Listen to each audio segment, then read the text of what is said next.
Est-ce que vous avez remarqué que malgré le fait qu'il y a maintenant beaucoup d'églises, il y a beaucoup de gens qui partent prier les dimanches. En tout cas, en Afrique, il y a des églises partout.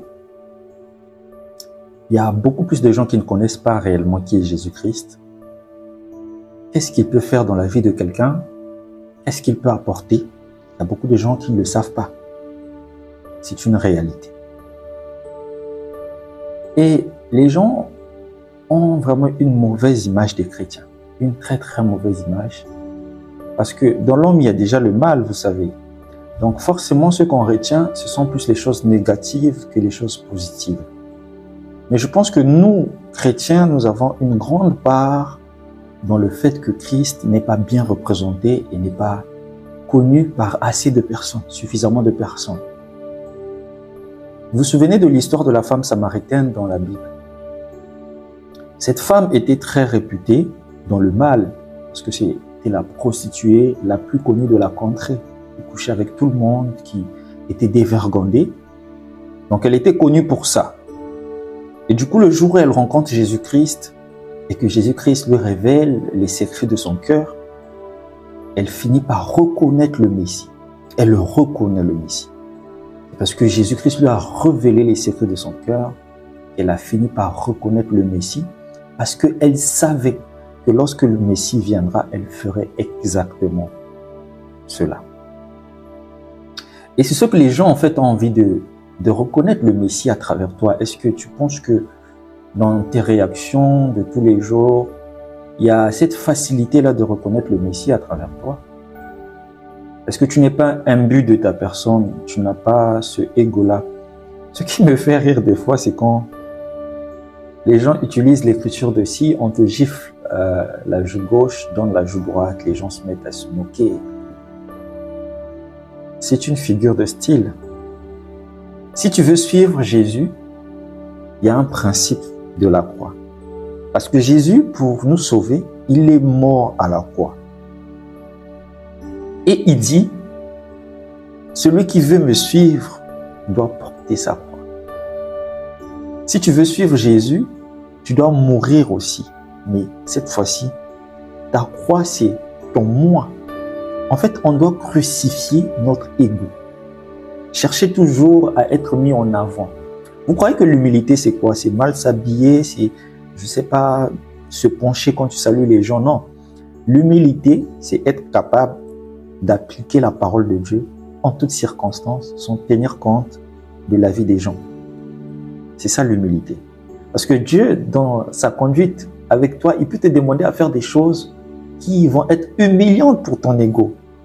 Un enfant de Dieu, c'est qui? C'est celui qui a accepté volontairement de donner sa volonté à Dieu. J'en ai le pouvoir parce que l'homme a la propre volonté, a le libre arbitre et peut choisir tout ce qu'il veut faire.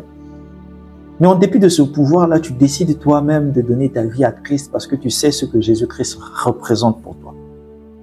La femme samaritaine, lorsque elle a reconnu le Messie, la réaction automatique a été d'aller dire aux gens, regardez ce que moi j'ai vécu. Parce qu'elle avait rencontré quelque chose d'extraordinaire dans sa vie. Mais lorsqu'elle dit qu'elle a rencontré le Messie, s'il n'y avait pas eu de changement dans sa vie, on n'aurait pas prêté attention à elle. Parce qu'on la connaissait, elle était réputée à vivre une vie de débauche, une vie d'impudicité. Elle était connue pour ça. Ce n'était même pas un secret.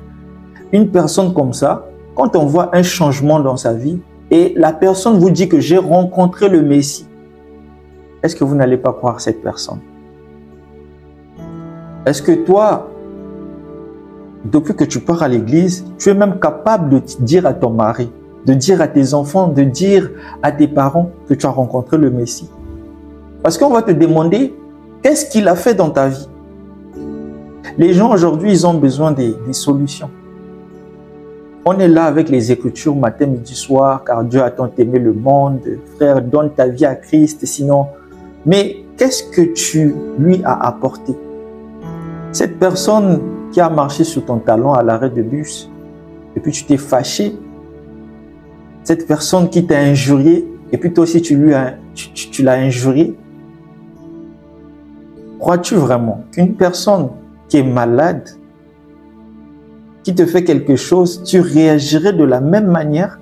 En fait, imaginez un peu un fou dans la rue qui est tout sale, te dit vilain. Toi, quand tu vois ça, tu dis toi-même vilain. Même les gens qui sont autour de toi vont se retourner et dire mais gars, toi, vous êtes pareil. Parce qu'il y a des choses, tu ne peux pas descendre à un certain niveau. Si, quand on t'injurie, même par un fou, tu ne reconnais pas qu'il est malade et que c'est à toi de l'aider, ça veut dire que toi-même tu es fou.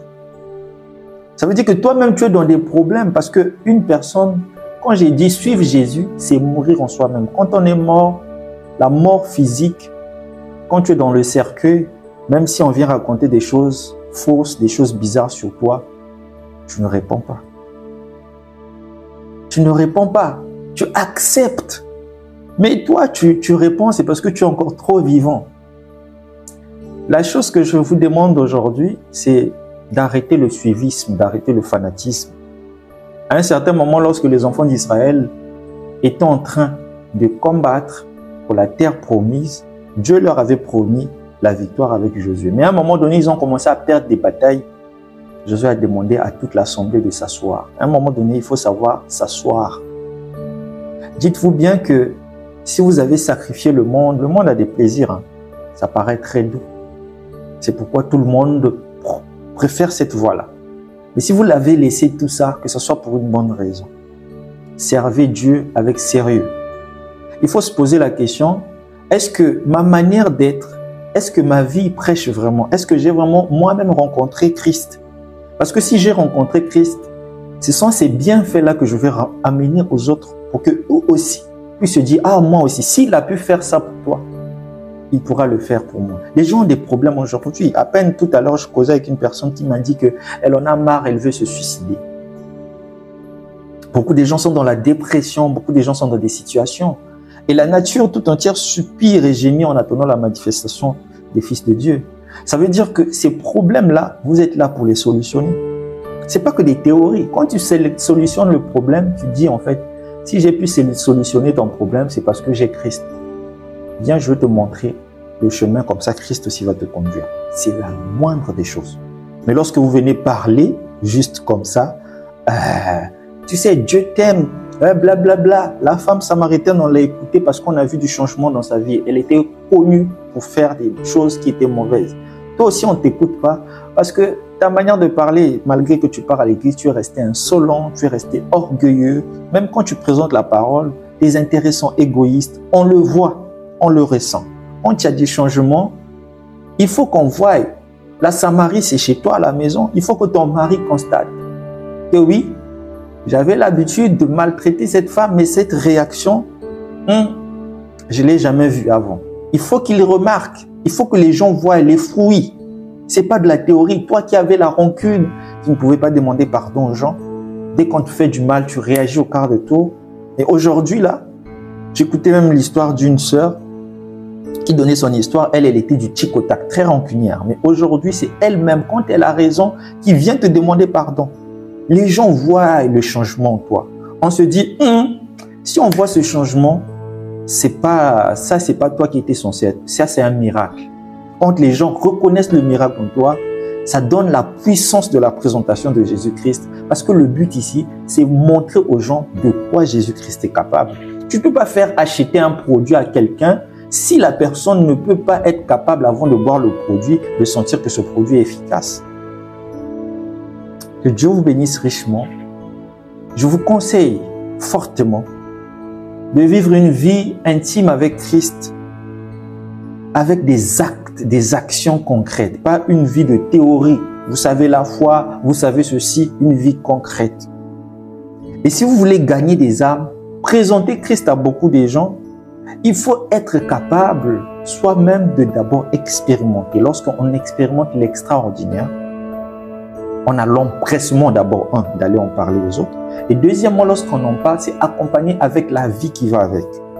Et Dieu agit favorablement. La Bible déclare qu'il y a beaucoup d'appelés, mais peu d'élus. Le désir d'aller évangéliser, Dieu le met dans beaucoup de personnes. Mais pour que vous alliez et que vous puissiez être un élu de Dieu, ça veut dire que vous rentrez dans le travail de Dieu. Il faut d'abord que vous puissiez prendre le cœur de Dieu. Parce que vous allez rencontrer des choses, des embûches et tout. Il faut d'abord que votre relation soit soudée et ensuite vous allez transmettre par rapport à ce que vous avez expérimenté avec Dieu. Que Dieu vous bénisse.